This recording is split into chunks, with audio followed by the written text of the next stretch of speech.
तो एक बार फिर से स्वागत है आपका मेरे यूट्यूब चैनल में। और आज हम बात करने वाले हैं बीट मास्किंग के बारे में। तो इससे पहले के दो वीडियो में हमने बात की थी कैसे रजिस्टर लेवल प्रोग्रामिंग से हम एलईडी को ब्लिंक करते हैं, और दूसरे वीडियो में हमने बात की थी कि हम जो भी पोर्ट वैल्यू और डीडीआरबी रजिस्टर वैल्यू जो भी हम लिखते हैं उसे हेक्साडेसिमल में, बाइनरी में और डेसिमल में कैसे लिखा जाता है। हाँ, बीट मास्किंग का वीडियो मुझे अलग से बनाना था, इसलिए शुरुआत के वीडियो में मैंने बीट मास्क का उपयोग नहीं किया। बट आज हम बात करेंगे बीट मास्किंग के बारे में कि क्यों हमें बीट मास्किंग करना ज़रूरी है और इससे होने वाले फ़ायदे के बारे में। और जब आप भी लॉजिक बनाते हो तब बीट मास्किंग का फ़ायदा ये होता है कि आप पर्टिकुलर इंडिविजुअल बीट को आप कंट्रोल कर सकते हो बीट मास्किंग के सहायता से। बीट मास्किंग के बारे में बात करेंगे उससे पहले जान लेते हैं हम जो भी हमारे बीट वाइज ऑपरेटर है उनके बारे में बात करेंगे। तो यहाँ पे सबसे पहले मैं बात करने वाला हूँ और ऑपरेटर के बारे में। तो सबसे पहले हम बात करेंगे और ऑपरेटर के बारे में। तो जब भी आपको कंडीशन में बीट की वैल्यू 1 सेट करनी हो तब आप और ऑपरेटर का यूज़ करेंगे। जैसे कि यहाँ पे अगर दोनों स्टेट में 1 1 हो तभी हमारा फाइनल रिजल्ट 1 होता है। जब हमें पहली बीट 1 और दूसरी बीट 0 हो तो हमारी रिजल्ट 1 होगा, और ये जब 0 और 1 ये तब भी 1 होगा, और ये हमारी दोनों बीट जब 0 हो तभी हमारा फाइनल रिजल्ट 0 आता है। तो ये तो बात हुई। और यानी जब भी हमें 1 सेट करना होगा हमारी वैल्यू में बाइनरी, तब हम और ऑपरेटर का यूज़ करेंगे, और वहाँ पे उस वैल्यू जब भी 1 सेट करना होगा तब 1 रखेंगे, और जिसे हमें एज इट इज़ रखना है उसके लिए हम यहाँ पे 0 रखेंगे। और बात करेंगे एंड ऑपरेटर के बारे में। तो जब भी हमें वैल्यू 0 सेट करनी होगी तब हम एंड ऑपरेटर का यूज़ करेंगे। वो कैसे? तो जब भी हमारी दोनों वैल्यू 1 होगी तब हमारा फाइनल रिजल्ट 1 होगा। जब 1 और 0 होगा तब 0, और 0 1 होगा तब भी 0, और हमारे दोनों स्टेट में 0 होंगे तब ये फाइनल रिजल्ट हमारा 0 आएगा। तो अब ये हम प्रोग्रामिंग में कैसे यूज़ करने वाले हैं उसके बारे में बात करते हैं। तो अगर मुझे और ऑपरेटर यानी जब मुझे पोर्ट B5 जैसे हमारा पोर्ट B5 हमने पहले वीडियो में जो जैसे हमने ब्लिंक का प्रोग्राम देखा था, तो हमें याद होगा कि हमने PB5 को हमने हाई किया था उसकी बीट को 1 सेट करने के लिए। पहले हम DDR-B को रजिस्टर को यूज़ करते हैं तो उसे आउटपुट बताने के लिए 1 से उसे हम आउटपुट बताते हैं कि कैसे। अगर आपने वो वीडियो नहीं देखा है तो उस वीडियो का लिंक आपको इस वीडियो के डिस्क्रिप्शन में मिल जाएगा। तो जैसे हमें बताना होता है कि PB5 यानी पोर्ट 5 हमारा आउटपुट है, तो हम DDR-B रजिस्टर में उसे 1 करते हैं। हमारे राइट टू लेफ्ट की ओर अगर हम 6 नंबर की बीट को हम 1 करते हैं, और उसके बाद वो आउटपुट सेट होता है। फिर उसे हमें ब्लिंक कराने के लिए, उसे हाई कराने के लिए हम पोर्ट B रजिस्टर के अंदर राइट टू लेफ्ट में हमने 6 नंबर की बीट को हम हाई करते हैं, तो इससे हमारा वो हाई होता है, और 0 करने के लिए हम उसे वापस 0 कर देते हैं। तो इस तरह से हम करते क्या थे, हम सीधा सीधा पोर्ट की वैल्यू को चेंज कर देते हैं, हम उसमें मास्किंग का यूज़ नहीं करते थे। बट इस वीडियो में मैं बात करने वाला हूँ कि कैसे हम मास्किंग का यूज़ करते हैं। हम पोर्ट की वैल्यू को तो नहीं, पर पोर्ट की वैल्यू को सीधे सीधे नहीं, पर मास्किंग के थ्रू हम इसे सेट करते हैं। तो मास्किंग का यूज़ हम कैसे करेंगे वो इस वीडियो में है।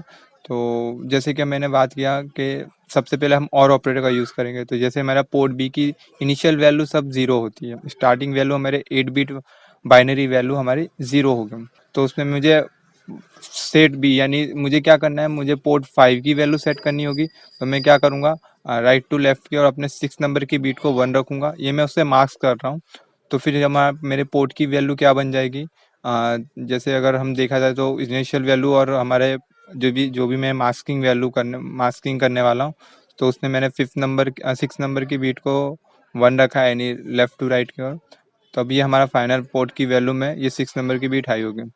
अब बात करते हैं, अब मुझे उसी के साथ साथ उसके बाद मुझे डिले में यूज़ करूँगा थोड़ा, ताकि एक एलईडी हाई होने के बाद मैं दूसरी एलईडी को टाइम दूंगा हाई होने के लिए। तो अभी हमने PB5 यानी हमारे आर्डिनो की 30 नंबर की पिन को हाई किया। अब मुझे आर्डिनो की 12 नंबर की पिन को हाई करना है। तो उसके लिए मैं क्या करूँगा, मुझे पोर्ट B4 यानी PB4 को मुझे हाई करना होगा। तो मैं क्या करूँगा, मैं लिखूँगा 4 टाइम्स 0 राइट टू लेफ्ट की ओर, फिर 1, फिर 3 टाइम्स 0। अब इससे होगा क्या कि अगर मैं इसे सीधे सीधे लिखता हूँ, पोर्ट बी में, तो ये क्या होगा, तो ये हमारे पोर्ट B5 PB5 यानी हमारे आर्डिनो की 30 नंबर की पिन है, आर्डिनो की 30 नंबर की पिन है, उसे ये क्या कर देगा, 0 कर देगा। उससे होगा क्या कि अभी तो हमारा PB5 यानी 12 नंबर की पिन जैसे ही हाई होती है वैसे ही हमारा PB5 जो है वो लो हो जाएगा। तो यहाँ पे मुझे याद रखना है कि इसकी वैल्यू ऑलरेडी मैंने चेंज कर दी है मास्किंग के थ्रू, इससे पहले के स्टेप में, यानी मुझे सीधे सीधे उसी बीट को यूज़ करना है। तो मैं क्या करूँगा, मैं यहाँ पे मुझे सीधे सीधे उसी बीट को यूज़ करना है, तो मैं यहाँ पे क्या करूँगा, मुझे कुछ नहीं करना, मुझे पुरानी कंडीशन जो भी थी, बट मुझे चाहिए कि मेरा सेट मुझे PB4 यानी आर्डिनो की 12 नंबर की पिन को मुझे हाई करना है। तो मैं जैसे मैंने PB5 को हाई किया था वैसे ही मैं सेम यहाँ पे भी करूँगा, बट मास्किंग के थ्रू। तो इससे मैं सीधे सीधे एक ही बीट को यूज़ यानी सीधे सीधे मैं पर्टिकुलर बीट यानी पर्टिकुलर पिन को एक्सेस कर पा रहा हूँ। मुझे पुरानी स्टेट को नहीं चेंज करना पड़ रहा है, वो मास्किंग के सहायता से यह काम हो जाएगा। तो जैसे कि यहाँ पे पोर्ट बी की वैल्यू चेंज हो गई थी, जो कि 5 टाइम्स 0 फिर 1 फिर 0 0। उसके बाद अब मुझे यहाँ पे सेट PB4 को हाई करना है, तो 4 टाइम्स 0 राइट टू लेफ्ट की ओर और फिर 1 फिर 3 टाइम्स 0। तो इससे क्या होगा कि जब ये मार्क्स होगा तो पोर्ट बी की फाइनल वैल्यू क्या बन जाएगी, right to left 0, right to left 4 times 0 फिर 1 1 फिर 0 0। तो यहाँ पे दोनों पिन इनिशियलाइज हो गई यानी हाई हो गई हमारी, 1 हो गई है। और सिमिलर मुझे आगे बढ़ के PB3 यानी 11 नंबर की पिन को मुझे हाई करना है। तो कंडीशन एज इट इज़ रहेगी, पोर्ट बी में मैं फिर से 11 नंबर के हिसाब से हमारी पिन PB3 यानी उसे हाई करने के लिए मैं राइट टू लेफ्ट में 3 टाइम 0 फिर 1 उसे करने जाता हूँ। तो इससे होगा क्या कि इनिशियल हमारी पोर्ट वैल्यू की वैल्यू इनिशियल अब क्या हो गई थी पहले हमारे, तो वो राइट टू लेफ्ट 4 टाइम 0 फिर 1 1 फिर 0 0। अब वो जब वो और ऑपरेटर के साथ जब वो बीट मार्क्स होता है तब हमारी फाइनल रिजल्ट हमारा पोर्ट बी का आता है 3 टाइम 0, उसके बाद 3 टाइम 1 फिर 2 टाइम 0। तो ये तो बात हो गई और ऑपरेटर के बारे में, ध्यान रखेंगे एंड ऑपरेटर को भी। तो फिलहाल प्रोग्रामिंग के माध्यम से इसे समझेंगे।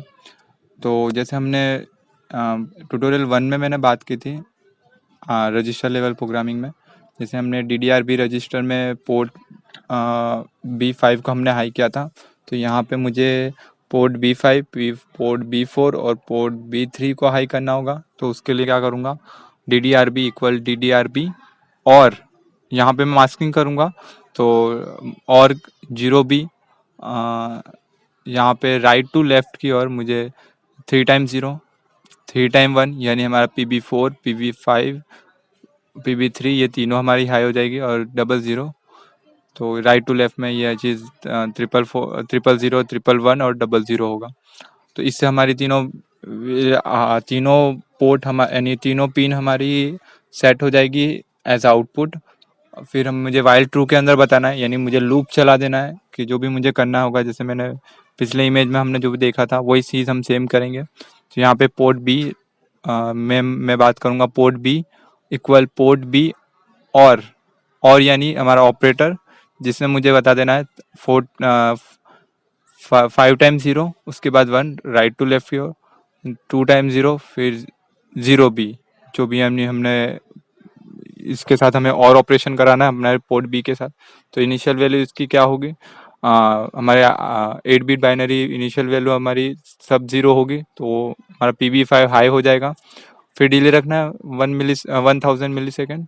उसके बाद हमें बताना है कि अब हमें पोर्ट B4 PB4 को मुझे हाई करना है, यानी आर्डिनो के पिन नंबर 12 को हाई करना है। तो मैं क्या करूँगा यहाँ पे port B equal port B और राइट टू लेफ्ट में 4 टाइम 0 फिर 1 फिर 3 टाइम 0। यहाँ पे अगर आपने ध्यान दिया होगा तो मैंने अब ऊपर जो मैंने PB5 को मैंने हाई किया था तो वहाँ पे मैं ऑलरेडी वो 1 है। तो यहाँ पे मैं क्या करूँगा, यहाँ पे मैं जो भी मैं अपनी 8 बिट बाइनरी वैल्यू जिस पोर्ट बी के साथ मार्क्स करा रहा हूँ उसमें पर्टिकुलर मैं PB4 को ही हाई कर रहा हूँ, ना कि PB5 की वैल्यू को 0 रख रहा हूँ। बट होगा क्या कि जब ये मार्क्स होगा हमारे पोर्ट बी के साथ, तो ये पोर्ट बी की फाइनल वैल्यू क्या आएगी, वो हमारी वैल्यू होगी कि 4 टाइम 0 फिर 1 फिर 1 फिर 2 टाइम 0। तो वो उस तरह से इनिशियलाइज होगी। यही फ़ायदा होता है हम बिट मास्क का यूज़ करके, कि हम जब भी हमारी वैल्यू हम देते हैं तो मास्किंग से हम बताते हैं कि मुझे पर्टिकुलर इसी बीट को एक्सेस करना है और बाकी की बीट है उसे एज इट इज़ ही रखना है। तो वो चीज़ हमारी बिट मास्किंग की सहायता से हम कर पाते हैं कि हम पुरानी स्टेट को ही रहने देते हैं, हमारी करंट स्टेट में जो भी हम बदलाव करते हैं और हम जो चाहते हैं कि हमारी करंट स्टेट में इतनी ही चीज़ें चेंज हो, तो हम वो मास्किंग की सहायता से यानी उस वैल्यू के सहायता से उसे ऑपरेशन करते हैं। लाइक यहाँ पे मैं और ऑपरेटर यूज़ कर रहा हूँ, मीन्स मैं यहाँ पे 1 ही रखना चाहता हूँ, पुरानी वैल्यू भी और जो मैं वैल्यू अब नहीं दे रहा हूँ उसकी वैल्यू को भी। तो यहाँ पे सेम चीज़ मैं PV3 को भी हाई करूँगा और मैं बता दूंगा कि यहाँ पे मेरी 3 टाइम 0, राइट टू लेफ्ट, फिर 1, फिर 4 टाइम 0, यानी अभी PV3 यानी आर्डिनो की 11 नंबर की पिन वो भी हाई हो जाएगी। और इस हिसाब से हमारा कुछ इस प्रकार से प्रोग्राम बनेगा। पहले 13 नंबर की पिन हाई होगी, फिर 12 नंबर की पिन हाई होगी, फिर 11 नंबर की पिन हाई होगी। हाँ, अब मुझे क्या करना है, अब मुझे तीनों की पिनों को बंद करना है, यानी तीनों को लो करना है। तब मैं क्या करूँगा, तो जैसे कि मैंने बात किया था एंड ऑपरेटर के बारे में, कि जब भी हमें वैल्यू 0 सेट करनी होती है तब हम एंड ऑपरेटर का यूज़ करते हैं। तो यहाँ पे मैं port B equal port B, ठीक है, और एंड ऑपरेटर के साथ अब जो भी वैल्यू हमारी 0 करनी है, हम उसे 0 रखेंगे और जिसको भी अनचेंज रखना है, यानी जिसको हमें चेंज नहीं करना है, एज इट इज़ रखना है, उसके लिए हम 1 का यूज़ करेंगे। तो ये चीज़ और ऑपरेटर का बिल्कुल विपरीत होगा। जैसे कि यहाँ पे मेरी मैं right to right to left की अगर देखता हूँ तो मैं 111 लिखूँगा और फिर 000, जो कि मेरी वैल्यू ऑलरेडी हाई हो चुकी थी तो वो ऑफ होगी, तो और 0 भी। तो इससे जब ये मार्क्स होगा तो हमारा फाइनल रिजल्ट आएगा कि सब साइज हमारी 0 हो जाएंगी, क्योंकि 1 0 0 और 0 0 ऑलरेडी 0 होगी।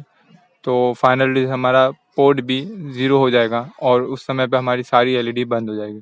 ये लूप है तो ये फिर से चलने वाला है और ये चीज़ लूप से चलते रहेगी।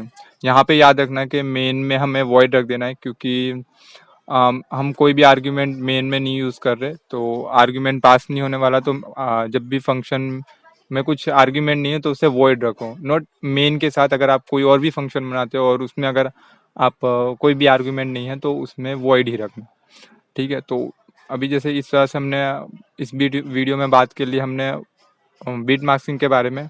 सिमिलर हम बीट पोर्ट को भी जब भी वैल्यू हम देते हैं तो उसे इसी सहायता से नहीं, अलग तरीके से ही बताया जाता है। अभी जो मैंने इतना ही लिखा है, यहाँ पे मैं DDR-B को और इक्वल 0B, 3 टाइम 0, 3 टाइम 1 और 2 टाइम 0, ये चीज़ लिखने से मैं डायरेक्ट इसको लिख सकता हूँ, ना कि मुझे डबल बार, यानी ये वो जैसे आपने प्लस प्लस, जैसे मुझे कोई भी वैल्यू को जैसे आई प्लस प्लस करता हूँ तो मैं आई प्लस इक्वल 1 भी लिख सकता हूँ। सिमिलर मैं आई प्लस प्लस भी कर सकता हूँ। तो ये कुछ इसी तरह से कि DDR-B और इक्वल 0B 0 0 1 1 1 0 0 0। तो इसी तरह से मैं पोर्ट में भी वो चीज़ करूँगा। तो यहाँ पे पोर्ट बी यानी पहली पोर्ट बी PB5 को इनिशियलाइज करने के लिए पोर्ट बी और इक्वल 5 टाइम 0, फिर 1, फिर 2 टाइम 0 0 भी। तो इसी तरह से मैं सारी पोर्ट 4 के लिए भी, पोर्ट 5 के लिए भी, और जब मैं इसके साथ इसे लो करा रहा हूँ, यानी मैं जब तीनों को LED को ऑफ करा रहा हूँ, तब मैं पोर्ट बी और एंड ऑपरेटर के लिए भी सेम चीज़ काम करेगी। तो एंड ऑपरेटर के साथ भी सेम चीज़ कि port B and equal 0B 3 time 0, 3 time 1, 3 time 0, 2 time 0, फिर 0 भी, और ये डिले 1000 मिली सेकेंड रख के हम इसे ऑफ कराते हैं, रिटर्न 0। तो इस तरह से ये हमने इस वीडियो में से हम बिट मास्किंग के बारे में बात किया है। तो आने वाले वीडियो में मैं बात करूंगा कि कैसे अलग तरीके से भी हम पोर्ट को इनिशियलाइज करते हैं, यानी हम पिन को हाई और लो कर सकते हैं। वो भी एक, जैसे हम बिट शिफ्ट ऑपरेटर के बारे में बात करेंगे, left shift operator, right shift operator के बारे में, बट वो हम इसके आज वाले वीडियो में बात करेंगे। तो अब तक के लिए इतना ही, मिलते हैं नेक्स्ट वीडियो में, तब तक के लिए बाय बाय।